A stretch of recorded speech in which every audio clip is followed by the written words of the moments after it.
All right. Ah, sorry, we're having a hard time connecting over here. What's up? What's up? Good afternoon, everybody. Good afternoon. Coach Kendall Ray, aka a walking testimony, walking across the United States of America for mental health awareness and recovery. Here to let all of you know that you matter. We do recover. God is good all the time. All the time. God is good.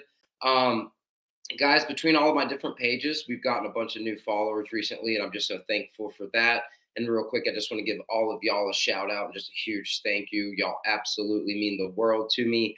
Um, like this journey, even before there was anybody following, I was out here on this journey. And I know if there was no followers, I would still walk because it's something I love to do, and I love to be able to see the world that the way that I do in slow motion. But with the fact that we got so many amazing people that do support this journey in so many different types of ways, it does help keep this journey going so much further than I could have ever imagined. Um, and I've had so many more experiences and opportunities than I could have ever imagined. And I'm so thankful for that. Because there is a bunch of new followers. Of course, there's a bunch of people on here that know a little bit about me or have heard some of my story or probably seen some of my videos of me explaining my life and different things like that. But here I am again. This is kind of more for the newer followers, but if you've been following, thank you once again for your love and support. I appreciate it. If everybody could do me a quick favor, put some reacts up on the screen, the hearts, hit the like button, whatever, hit that share button, and title it, mental health awareness and recovery, or just the hey, check this guy out. We're walking across America for mental health awareness and recovery. If you or anybody is struggling, please help me get the word out. This is about awareness. It's not about me personally, but it is about awareness, and this is so important.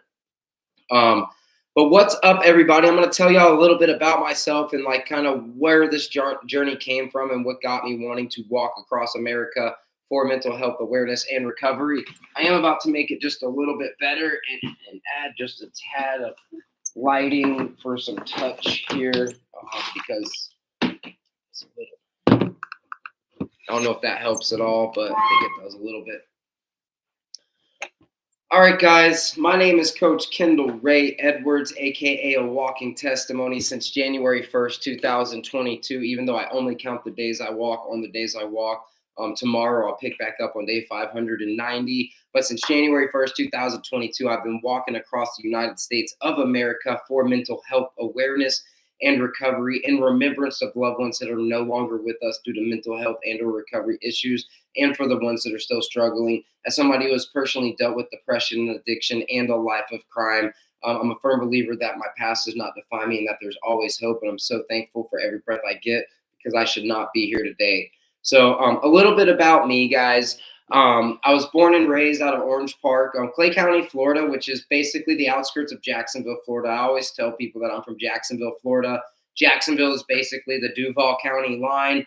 I'm like a 5-minute drive from the Duval County line. It's like a tri-county area. So that's why I say Jacksonville, just to kind of narrow it down so people can picture it if they know where Jacksonville is on a map. But literally, Orange Park, Middleburg, Florida area is where I'm from. Graduated from Middleburg High School.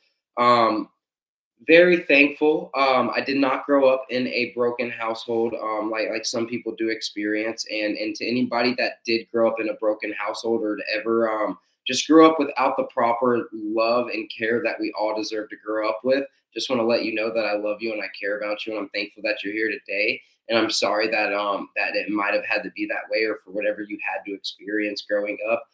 That might affect how you live your life today or how you think or how you act and things like that. But I want to let you know that those circumstances do not define you. You are so much bigger than those circumstances. Whatever anybody who's been through something traumatic, a victim of abuse or anything like that, it's not your fault, and you are worthy. You do have value and purpose, and please never forget that. But I am thankful to say that my parents are still married after like 36, 37 years. Like they just had another anniversary in July. They've been together for quite a while now, just insane. Very blessed to have them in my life. And sorry, you know what? I need to slow down because I say too much, and I need to stop saying too much because I need to get better about that. Either way, Grew up in a Christian household where I was in the church every Sunday morning, Sunday night, Wednesday night, any other events going on. My first year in public school was fifth grade. I did homeschooling and private school and things like that. I learned how to play music in the church, guitar and piano a little bit. I even wrote songs that like the church band would get together and like we would practice songs that I wrote and put together and play them in front of the church. It was pretty wild. It was pretty insane. I was very blessed and thankful. It was a God-given talent because I had tried to actually learn guitar before that happened and it didn't work out that well. But when the time was for it to happen, it happened and it was pretty cool. Actually, the first person I ever got high with was a dude who was like my best friend at the time for a very long time, and he was in the church band with me. And at first, I was like, "Nah, bro, like that's not cool." And after a while, it was kind of like, "Oh, I want to try it. I want to be a part of that," because I had actually really looked up to him. Um, so I started going down this lifestyle, and the thing is like whenever I say that I walk for recovery, guys, it's not just substance abuse and things like that. It's so much more than that. Um, Even though I grew up in a good household, I did go through my own things. I was sexually abused in the church at a very young age. We ended up going to a whole different church. At that church, like we had this little Debbie vendor who gave me all these boxes of little Debbie's, and I just would sit there and eat them all the time. And by the time I was like 12 years old, I just was very uncomfortable with myself. I was very overweight, and I just had no self-esteem. I didn't like myself, didn't like who I was. On top of the sexual abuse that happened. Now, I didn't understand the severity of that when it happened. It was years later before I understood the severity. But once I did understand the severity, I had already developed an addiction to lying and stealing and pornography and different things that were just leading me down a destructive lifestyle. And then when you added the drugs into it, everything just escalated onto the next level. And don't get me wrong, guys, like I am walking for recovery, and I do want to let you know that I don't understand. Not that I don't understand. I know what like it's like to have withdrawals and stuff like that. But me personally, I've never put a needle in my arm. I've tried heroin twice. I never liked it. I tried meth twice. I loved it so much. I refused to ever let myself do it again. I've done tons of drugs and lots of amounts, but one of my biggest things that I come to realize, and sorry, I do get sidetracked a lot when I share these stories, but is that I'm addicted to adrenaline, and I still am. And even though I'm not necessarily living the safest lifestyle walking on the side of the road, even though I do wear high visibility and though I do take precautions and things like that. But instead of consuming massive amounts of drugs or breaking into houses and doing stupid stuff and criminal activities and stealing from people and just getting locked up over and over, proving that recidivism is a thing. Like I was definitely a giant product of the statistics of recidivism and just kept going in and out and going back and going back and going back. But it all boiled down to adrenaline rush. Okay. Now I don't really break the law. I mean, some places I do have to jaywalk across the street because there's no, signals here and there. But I'm very safe about crossing the traffic. Some places it's legal to jaywalk, which kind of trips me out. But I play it very, very safe. But either way, guys, grew up in a good household, got good parents. My dad actually got in a really bad accident when I was younger. My parents were the manager of this Atlantic self storage facility where the office was downstairs. They had an apartment above stairs that we lived there for like 6 years. At one point, there was like a fire in the middle of the night, and my dad just happened to be outside, and he thought that he had heard somebody walking on the roof or something. He like jumped up, moved too fast. I think he herniated and ruptured like a couple discs in his back or something else. Um, and like he was at one point like bedridden on like our living room floor for like a month, and then ended up going to the hospital and having surgery, and then was just in bad shape for a few years, and just but he's always been disabled. I think he has permanent nerve damage in his leg, if I'm not mistaken, and I apologize if I quote it wrong, but I think he always has the feeling like his leg is always asleep all the time. And And either way, it was a big setback. It did affect the family a little bit, but just within the last few years, he got off of a bunch of the medications that they had him on, and he's just a lot more there now. Me and him have rekindled a relationship. So it's just really, really good to see the overcoming of things over so many years. Even though he's still got his own struggles and battles. With that. Thankful for my family, but I still got my family, and I'm thankful for that. But but because sorry, I don't where was I going? There was that into getting into public school.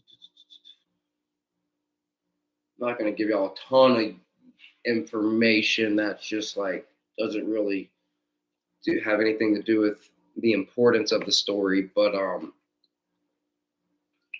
and I love my parents too. They are amazing people. But there was that. Just started getting I don't know. I was just a wild kid through all that. With my parents going through that, I didn't help by stealing all this stuff and all these credit cards. Them living at that Atlantic self storage place, I got a hold of a bunch of people's credit cards that couldn't be there every month, and that's where and I got this big stealing problem, and got to the point where I was stealing stuff from my parents, and that led into like years later after the drugs and everything. I would pawn my parents' stuff here and there. I became a pretty heavy scumbag for quite a while, but grew up in the Christian household. Every summer I was in summer camp and everything like that. Actually, one year I went to go work at the summer camp. I got kicked out of summer camp at a church camp for stealing money from people. That was my problem. I had like a sticky hand thing. And thank God I haven't stolen from anybody in a very, very, very long time. And just super proud of my life change. It's absolutely epic. Actually, in 3 days, we will be hitting 5.5 years drug free. That's the biggest accomplishment of my life. So there's that as well. God is good all the time. All the time, God is good. We do recover. But I started going down this destructive path. The buddy that I first got high with, that was actually in the praise band at the church that I was with, he ended up like joining like this little gang. Not like the big gangs you see in the bigger cities or anything, but it was like a little side thing that somebody had put together, and I wanted to be a part of that. So I started doing all this stupid stuff, trying to join this gang. I never actually officially joined. I was supposed to go with them to do something, but it ended up being a church night, and I was still underage at the time. And I went to church with my mom, and a couple of them went to prison for armed robbery of a liquor store. And actually, my best friend, who I had first got high with and all that, he wasn't there for that either. So we both got to avoid that situation. But that told me I didn't need to be in a gang, but I always loved the lifestyle. I always loved doing stupid stuff, but it always boiled down to the adrenaline and the heartbeat and the rush that I was chasing. So even though I did a bunch of drugs here and there, it wasn't that um, whenever I stole or I broke into houses or something, it wasn't because I had to have drugs right then or I felt like I was going to die. It was never that. It was whether I was getting high or not, whether drugs were involved or not, I was going to break into the house. I was going to steal something. Whether if it was stealing money from my parents just to go get food or this or that, whether drugs were involved or not. Yes, I did a lot of drugs. Yes, I was high all the time, but I was always tracing the adrenaline rush. When I did drugs around my friends, it was a Kendall, please stop. You're doing too much. And taking care of everybody around me. It wasn't like, oh, I have to have it, like I'm itching and I'm scratching. Now, I did go through a little phase, and my biggest substance abuse problem where I did have withdrawals, and it was pretty bad.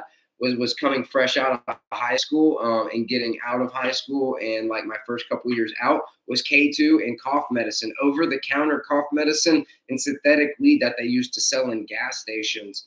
And that was like my biggest addiction. I used to do lots of acid and hallucinogenics and different things like that. But once again, like cocaine was never my thing. I've tried crack; it wasn't my thing. Like there's a bunch of stuff that like I didn't go down like crazy things. Like mine was more of adrenaline. I was blessed with the family I had, even though it got to the point where like they would never not give me money and stuff like that. But a lot of times I could just be like, "Hey, can I wash your car?" I would be willing to do something to earn the money to go get it at the same time if I know I had to get money. And I wasn't scared of work either. Um, that was another thing about me. I wasn't scared of work. A lot of times I did have a job. I always got fired from my jobs because a lot of times I would get too high and just call into work. Um, because I'm just going out, hanging out, or I would just want to sleep after crashing or going so hard for a couple of days. I would go to work tripping on acid sometimes. It was wild. But um, and it's crazy because coming out of high school, I tried to join the Marine Corps. I was in the delayed entry program for like 8 months. I even lived with my recruiter for a couple months because my mom had kicked me out of his house. Well, at this point, my adrenaline rush kick was really, really heavy, and I actually took my recruiter's firearm and had went over to friends of like people that were at one point they were like my best friends, just really really good people. Anytime, any in the middle of the night, call them 2 3 4 in the morning, be like, hey, I got people in my car, we're not in position to be out and about, can we come over? And they'd be like, yeah. Went and robbed these people for like all this K2 that they were actually making out of their own house, they were manufacturing out of their own house. And totally ruined a really good friendship. All I had to do was call them and be like, "Hey, I really need some." And they would have given me as much as I wanted for free, and I still go and rob these people. That's the kind of position that I had got into. Thank God for where I'm at today. Yeah, and I know a lot of people that had bad trips. One time I was at a party and there was this batch that I helped make, and it put a girl in a coma for a few weeks. She actually came out of the coma and left the school that I was going to. And that one, at that point, I had been so scared that I thought that I was going to go to jail because I thought that this girl wasn't going to make it, and I was going to be a part of that situation. It was a whole thing. It was absolutely terrifying. But the thing is, I was going so hard on this stuff every day. I know people that would hallucinate and feel like they were going to die after 2 or 3 hits, and I would be like people begging me to stop after like 20 hits because I had built such a high tolerance. It was just nuts. But either way, I went down that path. Never made it into the Marine Corps. Ended up getting locked up. Went to jail. Got out of jail. Went back to jail. Like within a couple months, right after, not long after graduating high school. Actually, went to jail a month before I was supposed to ship out to boot camp for the Marine Corps. So that was kind of nuts. My recruiter didn't never ever wanted to see me again because I was a piece of crap at the time. I'm a former piece of crap, not anymore. I actually really strive to live a better life, and I'm very thankful once again for every breath I get. You'll hear me say that a lot because I mean it so much. So we're gonna fast forward a little bit. So I ended up doing a year in the county jail in 2013 for pawning a bunch of stolen stuff that I had taken from people, being stupid. While I was doing a year in the county jail, I came across this newspaper article titled America on Foot about a guy named Harrison Melanian who had walked from Tallahassee, Florida to Laguna Beach, California. I actually just spoke with him the other day because he's in Tampa. He's braving out the storm. And just like every single other person in Florida right now, guys, and anywhere in the world dealing with natural disasters or war, terrorism, or at risk of losing their life or having life-threatening things going on around them on massive scales or even on minor scales, guys, please keep every single one of them in your thoughts and in your prayers, because there's a lot of people that can't even afford to make it out. There's no gas for people to even evacuate in places, guys, and it's predicted to be just very, very bad. So just please keep all those people in your thoughts, in your prayers. But I reached out to Harrison Melanian the other day.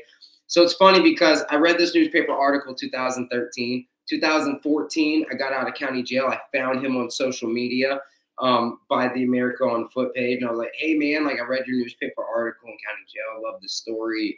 Asked him for some advice. So he came around and he was like, hey, man, you know, this journey was life changing for the better. It was an awesome opportunity. The only thing basically that I would have done different was walk for a cause. And I know he did walk to like promote exercise and get out and be healthy and stuff, but he said that he would have walked specifically for a cause if he could do it again or if he did it again. So I was like, great idea. So I tried to put together a walk for two totally different causes to take off January 1st, 2015, but my life was still not right. I was still using the drugs here and there, I was still doing criminal activities here and there. I still had a lying and stealing problem, just being stupid, just kept going in and out of jail. But I was telling all these people in 2014, guys, January 1st, 2015, I'm going to take off. I'm going to walk from Florida over to California. It's going to be awesome, guys. Please follow the journey. And like all these random people I'm seeing in person or on Facebook, I'm talking about it.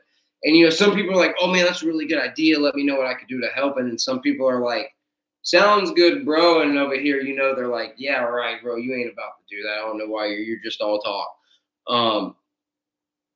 And basically, I was all talk back then. It was more of I liked the idea of wanting to walk across America, just like for years. I liked the idea of recovery and everything that comes with recovery. I just didn't actually want to put the substances down or to put the criminal lifestyle down or to put the stealing or the lying down because I was thriving off it. I was getting a fast heartbeat. Instead of walking out here with cars coming at me on the side of the road like I do now, it's a whole different feeling. It's intense. It's weird. There's a high that comes with it. It's that heart beating. It's that adrenaline. It's the releasing the endorphins, exercising consistently, almost on a daily basis, walking far distances. It's just really, really crazy. So, January 1st, I told everybody I was going to take off the walk to California. Ended up getting arrested, I think, in like August or September-ish of 2014, which put me on probation and pushed me back. It was a bad situation. The girl that I was dating at the time, me and her both got roofied.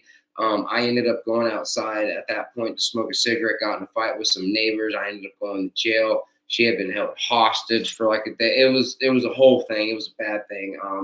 One thing that I had a very, very, very hard time for a long time forgiving myself for that ever even happening.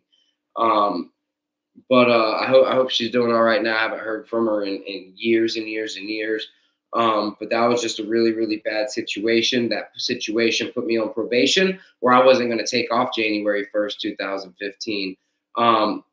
But January 1st, 2015, I ended up breaking into a post office in that girl's grandma's neighborhood out in Penny Farms. If you ever heard of J.C. Penney's, like the people that own the J.C. Penney's, like Penny Farms, it's a thing out of right outside of Green Cove Springs, Florida, but it's called Penny Farms, Florida. Little retirement community, and they had a brick building. It was a post office and a salon shop. Her grandma owned the salon shop, and normally we had a key and we were hanging out in there, but she had actually just left me to cheat on me with my homeboy who was a drug dealer, and left me hanging for New Year's Eve, and I ended up going to sleep in the woods next to her grandma's house. It started raining on me the next morning, January 1st, 2015. So I went to the lobby of the post office, and I was just really tired. I needed to charge my phone. I wanted to stay dry. I was like, I need to go to sleep, but I don't want the cops to come in here. And then like the little teller booth thing slid open. Even though they weren't open for the day, people could still come into the lobby to check their mail. I ended up getting there and breaking in, taking all these people's mail. I ended up going to prison. Got out of prison in 2016. I was out, even though I violated my probation, went to jail, for 30 days here, 30 days there, whatever. Ended up violating 3 times, getting my probation dropped the beginning of 2017 with a whole year left. Should have got it dropped. The next few months, I was right back in prison facing 5 years. 2017, 2 days before Mother's Day, me and some of my friends decided to do a bunch of acid and cocaine in my parents' garage, which led to a very crazy situation where we should have left, but we didn't, even though nobody honestly should have been driving. But we shouldn't have even disrespected my family's house like that in the first place. Ended up leading to a big argument where my where a guitar was swung and my mom was hit in the nose, and I ended up getting in this big fight with my disabled dad, which didn't end up good. I ended up going to jail, getting an injunction against my dad because I got bonded out like 30 days later, but I couldn't go back to the house. That's where I was like homeless for another few weeks of my life. And I was kind of sleeping in my mom's storage unit actually and breaking into other storage units at her workplace, unfortunately.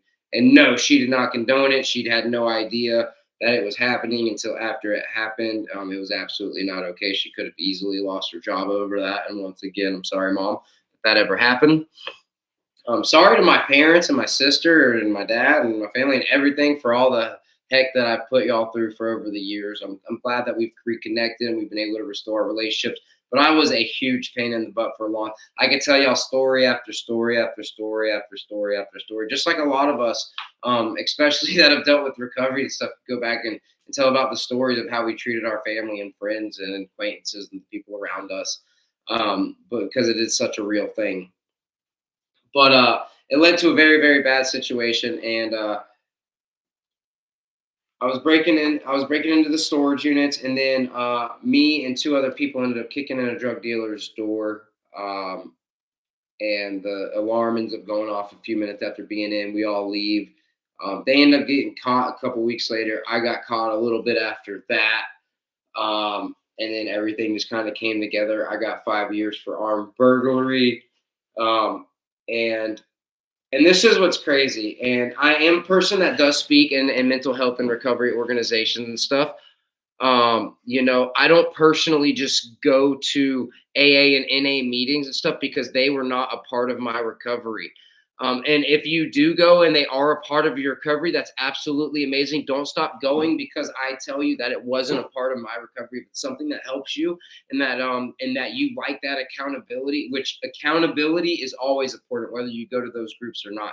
Having people that can watch you and know that you could talk to when you're having a hard time, whether you call them a sponsor or just a best friend that you reach out to or a loved one or a trusted somebody that you maybe it's somebody you don't even like but you know that they'll keep it real with you, and you know you can call them and tell them anything, and you might not like what they have to say but you know they're going to keep it real with you. Whatever that is, it's always good to have that in your life. And that's something that you will find in a lot of those meetings. But when I personally say that they were not a part of my personal recovery, they weren't. Working out and getting back into my faith and praying and meditating and literally forcing myself to focus on way more positive than negative things. Of course, I have bad days. Of course, I stress out. Of course, I freak out. I'm not gonna lie, guys. I keep a clean page. Y'all don't hear me cuss or anything like that. But the other day when I was pushing my cart through the sand and the live stream ended, I was screaming and I was freaking out, guys. I deal with my own mental health issues. I am far from perfect, guys. I am so far from perfect. I have my own issues. I have a quick fuse. I have anger problems. And some people have dealt with it. Some people have seen it. But and sometimes if y'all remember the hotel issues we had a few weeks back on the Facebook lives that I was doing, I had to go live to keep myself accountable because if I wouldn't have been on those live streams, some people didn't like it, but it held everybody accountable, but it held me accountable too. So I didn't react in a way that it would have led instead of the cop being like, "Man, sorry that we're not able to help you." It's kind of messed up that they treat you like that, and instead of leaving in handcuffs, you know what I'm saying? There's so many different things to it. Um,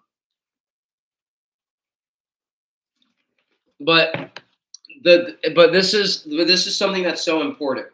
Recovery only works if you want it to work. Whether you go to the meetings or you don't go to the meetings, if you don't want it, then it don't matter. If you want it, then you can do it. I don't care what anybody tells you. It's not always going to be easy, but it's always going to be worth it. This is the thing. A lot of people that are heavy into addictions, one of the hardest parts is withdrawals, going through the withdrawals where you feel like you are going to die. And in some extreme cases, people have passed away due to heavy withdrawals. But this is the thing. Most people do overcome those withdrawals. Most people do. The statistics, most people do. It's about just wanting to. You have to want it. The withdrawals suck, but you know what? the way we treat our minds when we're in that place, the way we're treating our bodies, being in the midst of the addictions and the things that sucks too. And we deserve and owe it to ourselves to be to love ourselves so much more than to treat our bodies and ourselves that way. This is the thing. I posted something earlier today on my Facebook page, and it said, the one in so many people get in a car and wreck, and I think it's like one in like 400 or 4,000 people get in a car wreck. Like one in 3.5 million planes wreck or something. But for each individual person to be born, it's a 1 in 400 trillion chance. And please do not quote me on that. Please do your own research. Look up the scientific facts behind it. 1 in 400 trillion is your chance of being here. Whether you wanted to be here or not, whatever, we are all miracles in our own way, and we deserve to be treated and live our lives that way. Unfortunately, and once again at the beginning of this, whenever I mentioned that I was born in a household that wasn't broken, and some people don't get that. Some people do grow up in abusive households and things like that, and that's not okay, guys. And if anybody's watching this, and maybe you're the abusive parent to your children, it's not okay to treat people that way. We gotta treat people with love and care. You don't understand how important mental health is. How many people are out there jumping off bridges or hanging themselves or doing different things because they feel like they're not worthy or not enough because of how some people treated them. When we all just need to treat each other with proper love and care. I was in court catching 5 years in prison, and my mom raised her hand and begged my judge to sentence me to rehab after. And of course, nobody wants to do more time than they're supposed to do. So I'm like, Mom, you're tripping over here. I don't know. In my head, I'm like, Mom, you're tripping. Like nobody wants to do more time, whatever. And my judge, she's looking at my paperwork. He's like, he's violated probation every single time he's been on. I've been on probation a lot. I have violated every single time, sadly. It's not funny, but it's the truth. Um, He's been in and out of inpatient rehab before as well. That didn't work. And this is the thing, and not everybody might have the support system that I had. But whether you have a support system or not, because obviously I had the support system, whether you have the support system or not, it doesn't matter if you don't want it for yourself. And that's pretty much what my judge told my mom. He was like, you know what? Yes, we do, basically send people to rehab, and have different programs and stuff. But he's had all those opportunities and he's violated every single time. He has a support system, but this man's not going to get right unless he wants to get right. Now, at that time, I'm thinking, heck yeah, my judge is not giving me more time in prison. Like I'm going to be a free man. Like I have a little bit of game time now. Like I'm getting out way sooner than I thought I was getting out. I was happy and boastful for the wrong reasons. Um, but man, did he have some truth behind what he said. 2.5 years into prison after I had brought stuff through the gate and gotten in fights and done stupid stuff. And I didn't. So, and I will tell you this, it is easier or as easy, if not easier, to get drugs in prison as it is on the streets. It's not who you got to call this, that, and the other. It's what bunk you got to go to in the dorm on the compound that you are at. Now, I didn't do a bunch of drugs in prison. It wasn't my thing. Honestly, I was always an adrenaline alert because I kind of just watching your back. You don't want to steer anybody wrong. You just kind of want to do your time. And that's where I was at with that. A lot of people did drugs. I did them a handful of times, but not that much in a 5 year, time frame or whatever. Like very, very rare. Um, but I did count the fact that I did anything in prison. Like when I decided not to do it, it was like a week or so later, and I was just like, you know what? Like I gave that back to that dude the other day. I don't think I want to do drugs anymore, and I don't remember exactly what day it was. So I'm going to claim this April 12th, 2019, as my drug free date. So like 2 years in my prison sentence. But I changed so much about myself, and it was more than that. So if y'all remember me telling you like dealing with depression because of the sexual abuse and then just gaining all the weight and not liking myself, not being comfortable with myself. My freshman year of high school, I tried to take my own life um, because of all that. I didn't want to be here anymore, and the situation was pretty drastic. And it was like a supernatural experience. I tried to pull a gun on myself and pull the trigger, but it wouldn't pull until I turned it around, and then it did pull. And I didn't realize it at that very time. I just kind of freaked out and tossed the gun in the woods. But it was one of those. I know I'm supposed to be here for a reason. Now, early 2017, some things happened between me and a girl, and I got in a real bad spot, and I went and took 11 boxes short of 4 pills. But there's like 16 pills in each box, so I think there's 176 out of the 11 box. I think I took 172 pills, not wanting to be there anymore. Of the Courtesy cold cough. But I woke up the next morning completely sober. And it was another like, I just shouldn't be here. I don't know why I'm functioning right now. Now I have very, very heavy appreciation for life, and I'm so thankful for life. Not everybody gets the opportunity to come back from trying something like that, for having those experiences, for thinking like that, for taking action, especially because sometimes people think about it and nobody, and some, not nobody, but in some people, it's more of just the ideation and just the thinking. Um, but I'm so thankful that I'm here today, and there's so many of our loved ones that aren't with us due to those same reasons. Because I have overdosed and I shouldn't be. I've lost my heartbeat at a party, not due to fentanyl personally, not when Narcan was around or anything. I don't know how I got my consciousness back, but after so long, my consciousness came back, and I shouldn't have been there. Um, and it was just wild. It was just the people that I hung out. We just went, and it was right back to the same thing immediately when I woke up. Like, let's run it back, y'all. Um,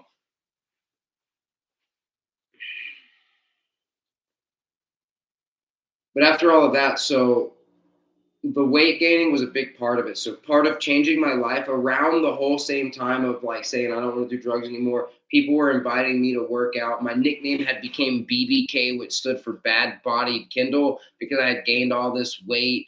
Looked like I need to wear a bra, all that. Like I wasn't comfortable with myself. You know what I'm saying? Um, and the nickname, I didn't like it, but it was people inviting me to come work out and join them to work out, come have fun, come out there and do their thing. But I would watch people go work out with the super elite workout crew and never go back out again because like they couldn't keep up. Like it was so heavy. I go out there as a bigger kid, and like the first day it was leg day, and they start with running, they do all these workouts, and then after doing a ton of crazy workouts, they go to this pull-up bar where somebody will jump up on the pull-up bar, you put somebody on your shoulders, and you'll squat, and normally they'll start with the smallest person to the biggest person to get on somebody's shoulders, and just squat different, just get heavier every time, so you're squatting more weight. The first 2 weeks I couldn't even squat somebody. I had to go on the side and just like squat to myself. And then eventually I could squat the smallest person. And before I left, I was squatting the biggest person, which was way bigger than me. I probably couldn't squat near that right now because I don't actually do squat, even though my legs are strong as my calves more than up here, with doing the squats. But I went from my first mile ever with them, timed mile with them was like 12 minutes and something, to my fastest mile ever with them was 5 minutes and 57 seconds. And the crazy thing is you're not running straight. Like there were like 6 different curves and corners because of different gates that we were running. It was a really weird situation. I probably could have ran it faster. If it would have been a straight mile, I probably could have done 5 minute 30 plus, or minus. But either way, I pushed myself to limits that I never thought capable. And that boosted my mental health, which helped with my recovery. Um, I was getting high off of life every single day. I didn't need the drugs or anything like that. I was getting high off of life. I was pushing myself to extremes. I could barely do 2 to 5 push-ups when I started with them. And then it was on my goal list, it was, do 100 burpees without stopping, do 200 burpees with a step and no break. Well, the step was the little break, but without stopping. I did 200 burpees without stopping. I did 300 burpees with taking no, that was with the step. I did 200 burpees without a step. I'm sorry. Just straight, just 200 burpees, jump up, right back down. 200 burpees straight for like 45 minutes straight. And then for like an hour plus or something like that, I did 300 burpees straight. I didn't rush it, but I would take one step back, come right back into it, all in one movement. I never stopped moving for 300 burpees straight. got to the point where like I had to force myself to kind of shift to the side because I had a puddle of sweat and I was just slipping every time I was going down. I pushed myself so hard to stuff that I never thought that I was capable of doing physically. And I loved it. I loved it. I was in so much better shape the day I got out of prison than I am right now because I have had a hernia. I did start drinking sodas when I started the journey. I haven't drank a soda in quite a while, even though I do drink energy drinks, but now I'm on this organic yerba mate. But as for like actual like pop that we know, like when it comes to Dr. Pepper, Mountain Dew, any sodas or anything like that specifically, haven't drinking since like January 1st this year because that was part of my New Year's resolution. When I was drinking a lot of half Red Bulls. Like I would drink half of a can, then pour some out because I didn't want to drink the whole thing. When I got up to the point where I was drinking 2 cans a couple months ago, that's when I decided to switch over to yerba mate. But either way, guys, in prison, I started changing my life, going hard, working out with all these people, just changing. I actually joined a thing called Toastmasters International, which is something that's really, really big on the streets with people that are doing Fortune 500 companies and motivational speakers and people that do public speaking. That's what it's for, but they had something in prison. I actually had wrote numerous speeches. I got best speech numerous times. I was very good at writing and talking in front of people. It's not my I actually kind of enjoy it.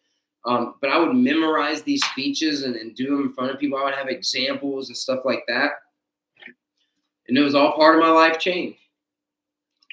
I would write heavy speeches. I wrote a whole speech on the ripple effect, on a negative ripple effect and a positive ripple effect and how our actions affect the people around us and much further than that.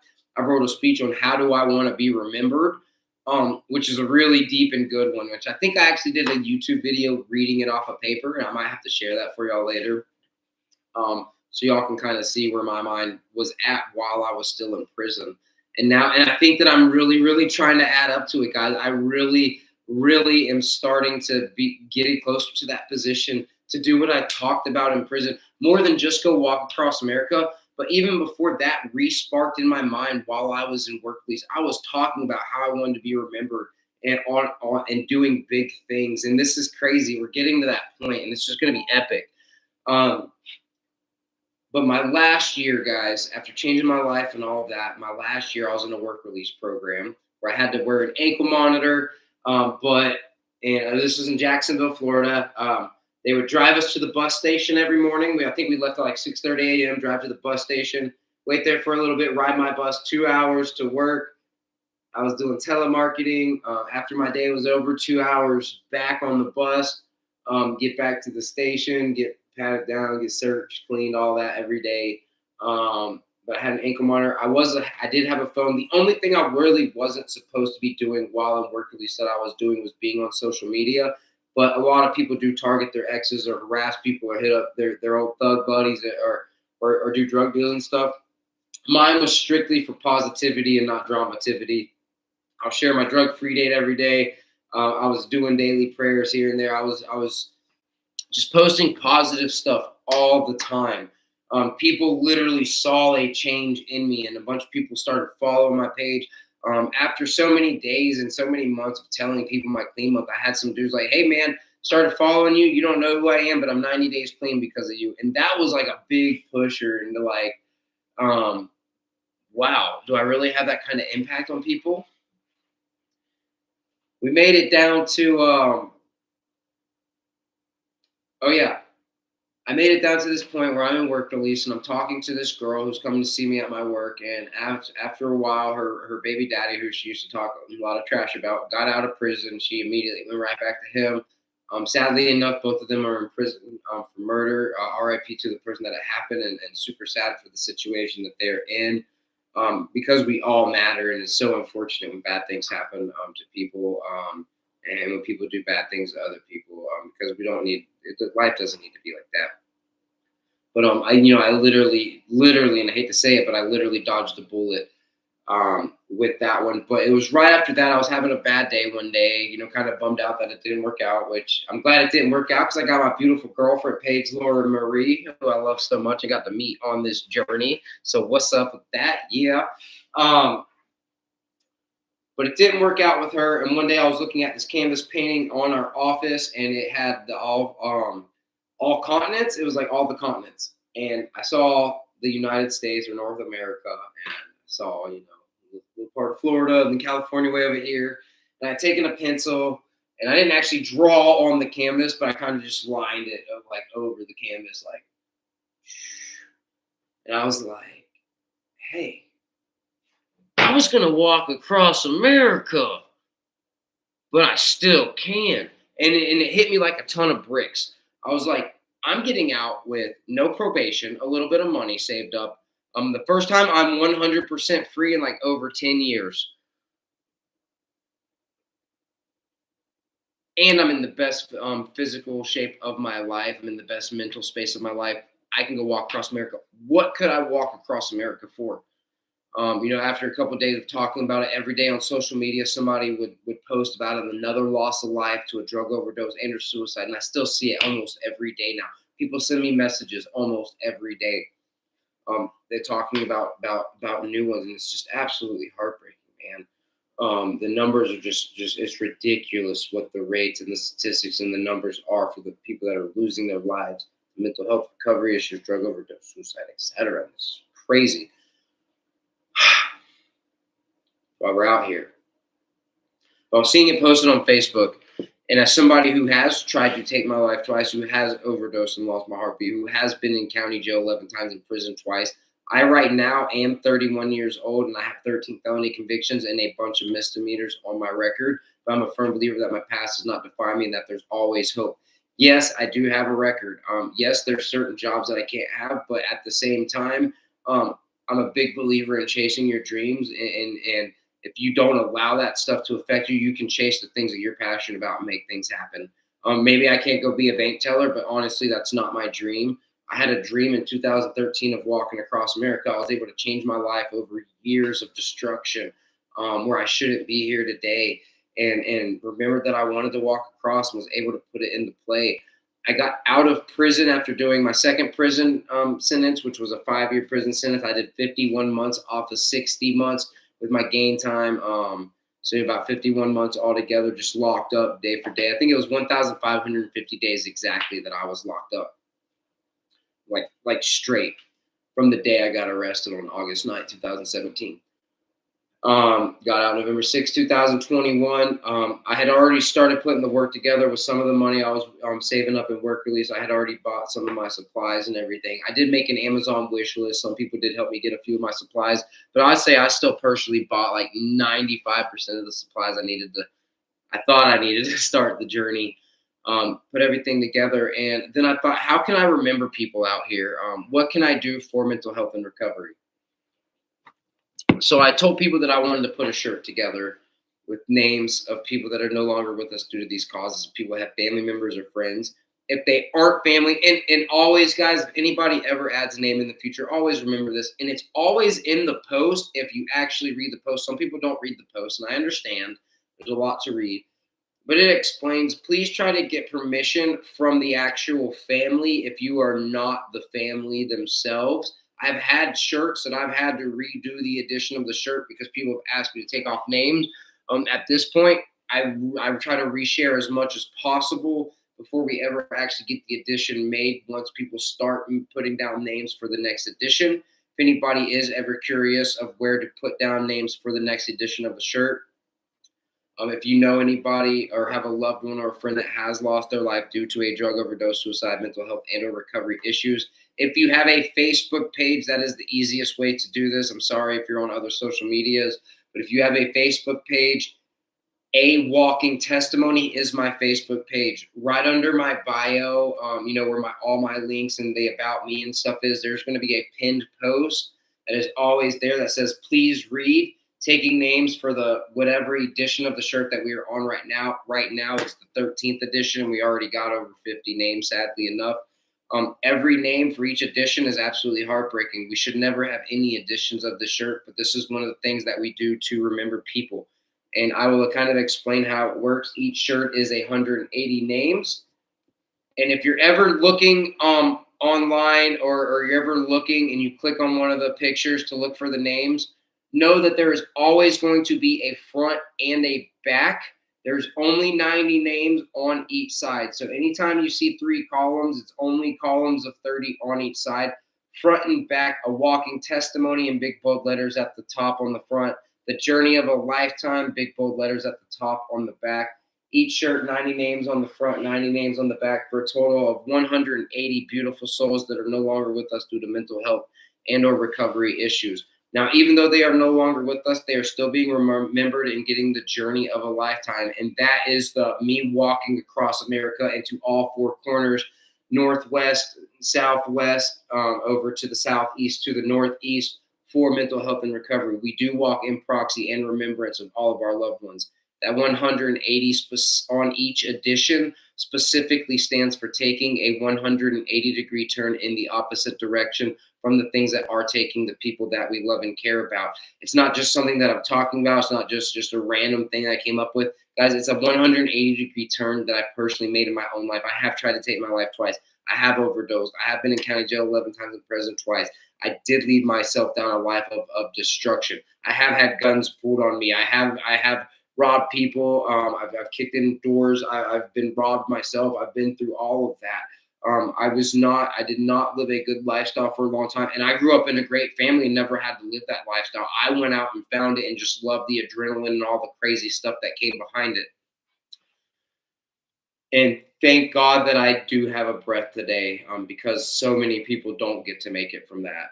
And these are our loved ones, guys. So this right here is the 11th edition. This right here is a banner with the first 10 editions. So if you do the math, 180 on each edition, 10 editions plus the shirt right there, that's 1,980 names that we have. This is 1,800 names on this banner of beautiful souls that are no longer with us due to mental health and or recovery issues. Here in just a couple weeks, I will be ordering some of my own merchandise. I'm going to get to a spot so I can order some stuff, because it might take up to a week or 2 to get to me. But I'll be ordering one of my hoodies and the 12th edition to have it out here with me. It's hard to keep a bunch of different shirts whenever I have to travel lightweight because of walking across America. So that's why I put this banner together, but I will go get that 12th edition here in this next week or 2 to have that out here with me too. Whether they're on the shirt, on this banner, physically written down on something with me or not, it's all of our loved ones, whether you want anybody to know their name or anything like that. Maybe it's something that you haven't put out there and it's something that's happened to your family member. We're still walking for them. We're still in remembrance of them, guys. It's not just the ones on here, but if you would like to add that, a walking testimony Facebook page, the top of the page, you can on the pinned post, you can do that. Also, guys, there's other pinned posts that has the route. We're out here raising money. So I'm on part 3 of the journey. Sorry, let me before we get there. But that's one of the things that we did for mental health and recovery. We do want to let people know that there is too many people losing their life. But we also, I heard something in a Macklemore song, and it says, they say you die twice. The first time is when they bury you in the grave, and the second time is the last time that somebody mentions your name.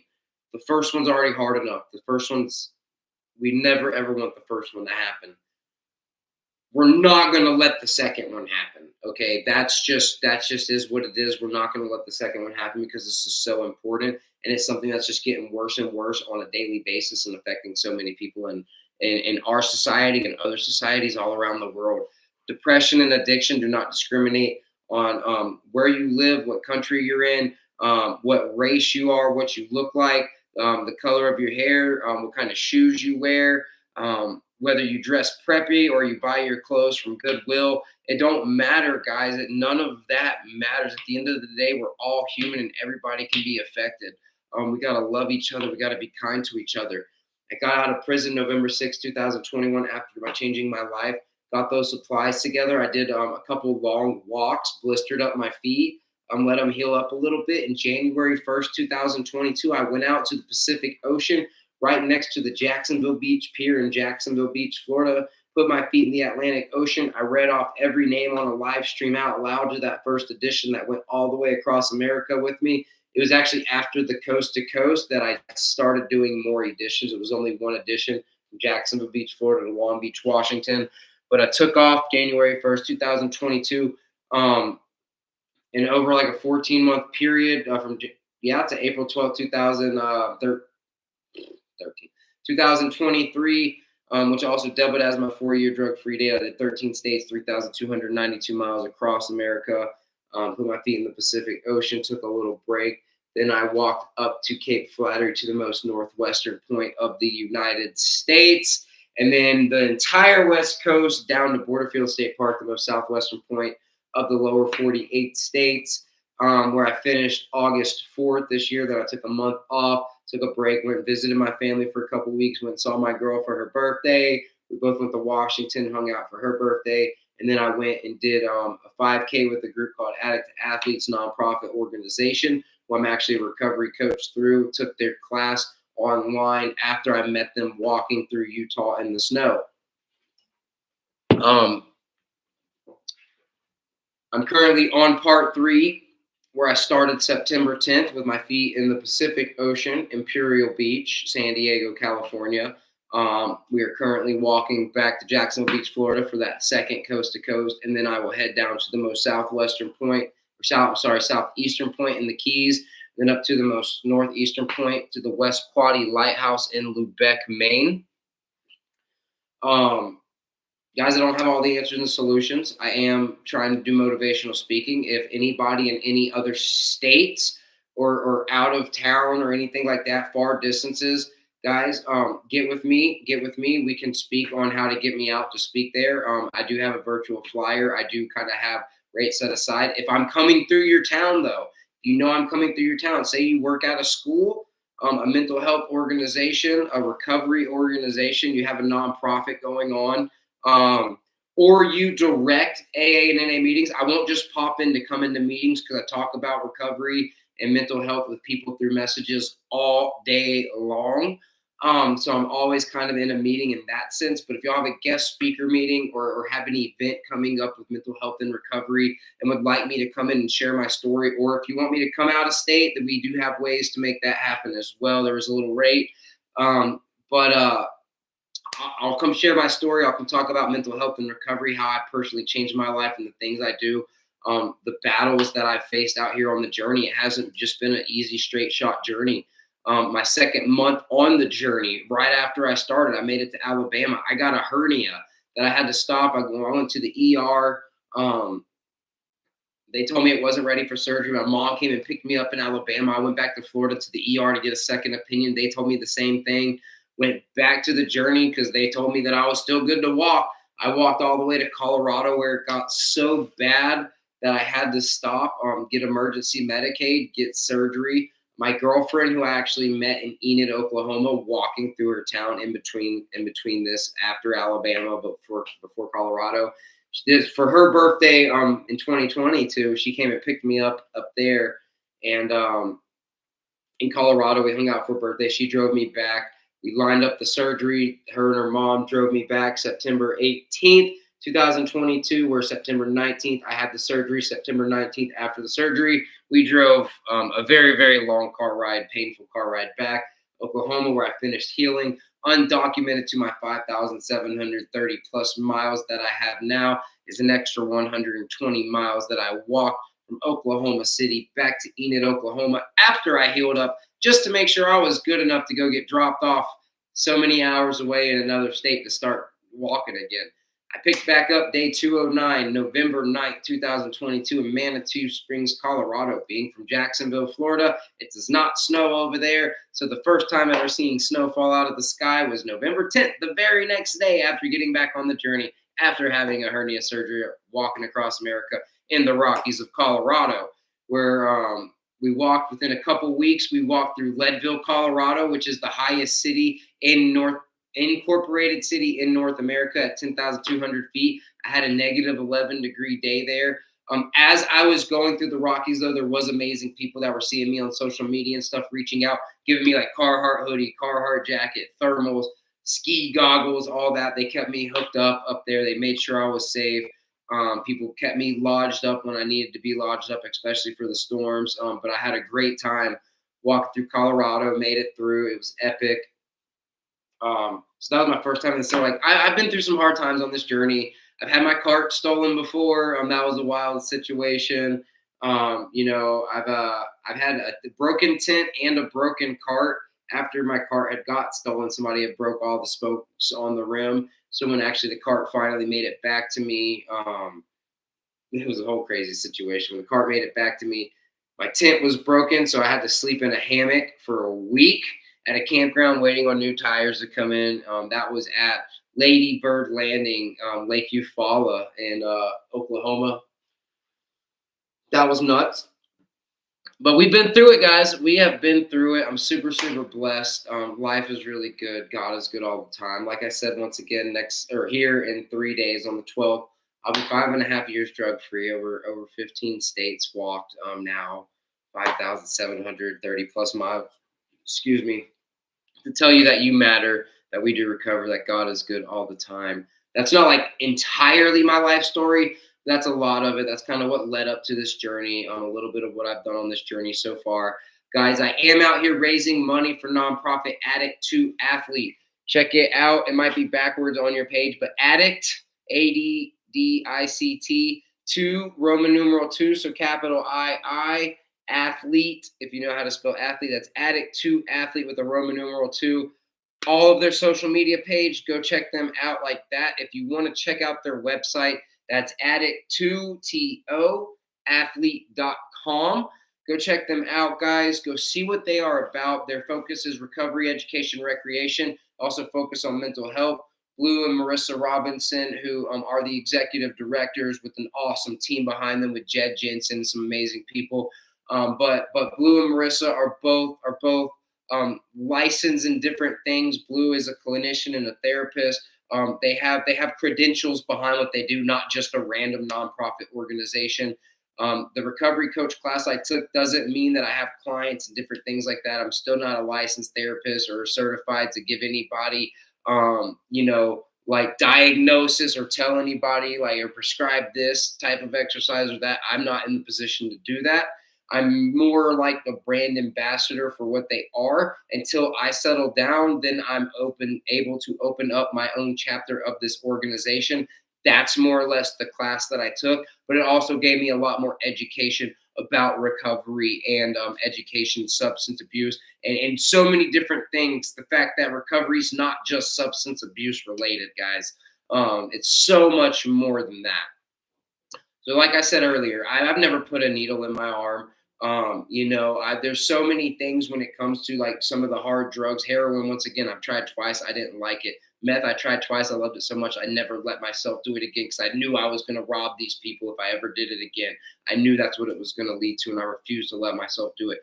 I did massive amounts of drugs that I enjoyed to push my limits, and I'm thankful that I'm still here because I know if I did that now with all the fentanyl, I wouldn't be here today. And now I can come out here and share my story and tell y'all and just try to spread some little bit of love, positivity, and light, tell you that you matter and we do recover. So that's a little bit about me, guys. Please share this if you haven't already. If you're not following this page or this journey, please hit that follow button, show some love, guys. Thank y'all so much. I'm about to hop off of here. And we are raising money for Addict to Athlete. I do have a fundraiser. If you see all my links in any of my bios or anything like that, please, please, please check it out. I'll share a post either today or tomorrow that gives some more information. We have over $200 raised of our goal of $50,000 for that organization. I do not receive any of that money. This is specifically for that nonprofit organization. And for anybody that is curious, they are tax deductible donations that you can make. So love y'all. God bless. You matter. We do recover. I will talk to y'all later, and I hope y'all have an amazing day. Peace out.